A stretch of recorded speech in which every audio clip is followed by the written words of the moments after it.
L'œil du sport, résultats, analyse, décryptage, 3 fois par semaine. Madame, monsieur, bonsoir, Léon Marchand, tout simplement invincible, Squibone, stratosphérique et Verstappen chez Red Bull, aujourd'hui dans l'œil du sport. Le casque sur les oreilles, le volume au maximum, un verre à la main, l'œil du sport, 20e édition, c'est parti. Jeudi à Singapour, Léon Marchand a remporté la finale du 200 mètres 4 nages en 1,53,68, confirmant son statut de favori. Après avoir battu le record du monde en demi-finale en 1,52,69, il réalise la deuxième meilleure performance de l'histoire, en devançant l'américain Shane Cassas et l'hongrois Hubert Cross. Déjà champion à Budapest en 2022 et à Fukuoka en 2023, Marchand décroche ici son troisième titre mondial sur la distance. Il domine la discipline depuis plus de 2 ans, étant aussi devenu entre-temps champion olympique à Paris en 2024. C'est le sixième titre mondial pour Marchand qui visera encore le 400 mètres 4 nages dimanche, où il sera à nouveau le grand favori. Les résultats des autres épreuves, avec notamment le roumain Popovici, sacré sur 100 mètres nage libre, le français Maxime Crousset, médaillé d'or de ces mondiaux sur 50 mètres papillon, termine 7e. Un record de précocité a été atteint puisqu'à 12 ans, Yu Zidi est devenue ce jeudi à Singapour la plus jeune nageuse médaillée au championnat du monde de natation, le relais chinois 4 fois 200 mètres dans lequel elle a nagé en série mais pas en finale à décrocher le bronze. C'est un record, et vous l'imaginez bien, qui interroge non seulement sur son âge réel, mais également, si elle a bien 12 ans, sur les conditions de préparation, comparées par certains experts à celles employées par le bloc soviétique durant la guerre froide. Aujourd'hui, le français Endoy Brouard a gagné une deuxième médaille en bronze sur le 200 mètres d'eau. Le relais français 4 fois 200 mètres est arrivé 6e en finale de la discipline. En cyclisme, jeudi 31 juillet, lors de la 6e étape du Tour de France Femme avec Zwift entre Clermont-Ferrand et Ambert, Maeva Squiban de la UAE Team ADQ a signé un véritable exploit, une échappée solitaire de 32 km lancée dans l'ascension du col du Chancer qu'elle a brillamment convertie en victoire d'étape.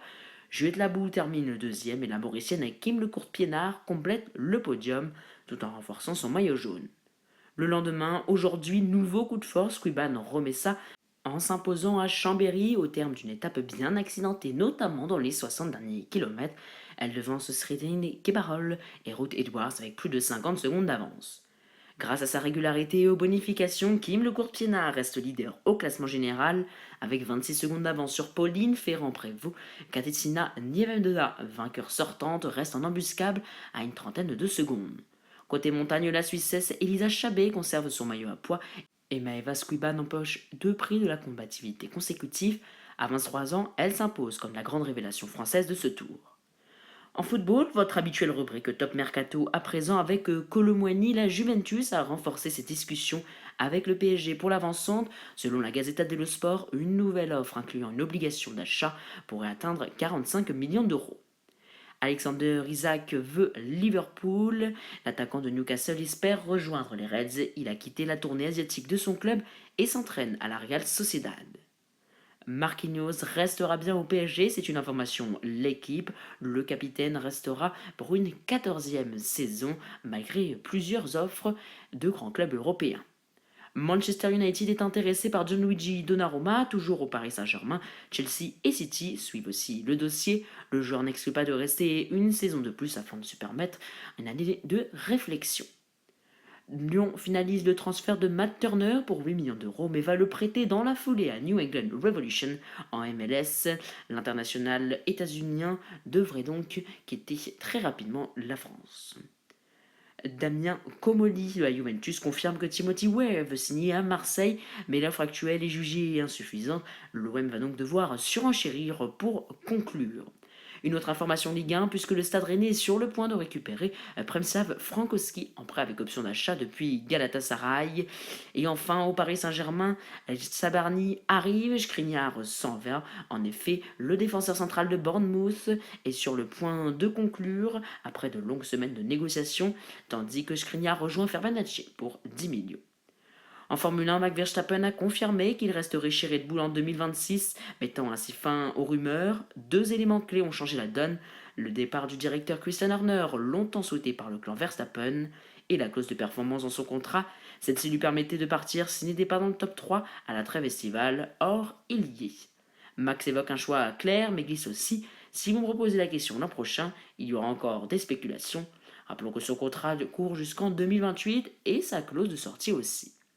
Le programme à présent avec les championnats de France d'athlétisme. Le 100 mètres, une course bien ouverte. San Pablo Matteo et Michael Mebazé ainsi que Ryan Zezé feront partie des favoris. Le disque homme et femme, Lolan Sanjoua, recordman de France avec 70,25 mètres, revient après une blessure. Mélina Robert-Michon détient la meilleure performance de 2025 et affrontera notamment Amanda Ngadou Ntouma. La longueur également, grande favorite, Hilary Kapsta, 5e au championnat d'Europe et 11e au JO. Elle est donc favorite pour le titre national, tout comme Glitzy au décathlon, Kevin Mayer étant blessé. En cyclisme, la suite et fin de la 4e édition du Tour de France Femmes avec Zwift est également au programme. L'étape 8 qui aura lieu le samedi 2 août s'annonce comme l'étape reine la plus difficile du Tour. Un programme de 111,9 km entre Chambéry et Saint-François-Longchamp avec un dénivelé d'environ 3500 mètres. La montée finale au célèbre col de la Madeleine, classé hors catégorie, promet un vrai test pour les coureuses. Dimanche 3 août, place à la 9e étape, un nouveau défi en montagne. Cette fois, les coureuses partiront de Pras-sur-Arly pour rejoindre Châtel, dans les Portes du Soleil. Ce tracé long de 124,1 km avec 2820 mètres de dénivelé, mais surtout 3 ascensions majeures dont le très redouté col de Jouplane. Le départ est prévu en milieu d'après-midi, aux alentours de 15h25, pour une étape qui pourrait bien redistribuer les cartes au classement général. Merci beaucoup d'avoir suivi l'œil du sport. Likez, commentez, abonnez-vous. Vous savez à quel point c'est important pour nous. Je vous donne rendez-vous pour ma part jeudi soir pour de nouvelles informations.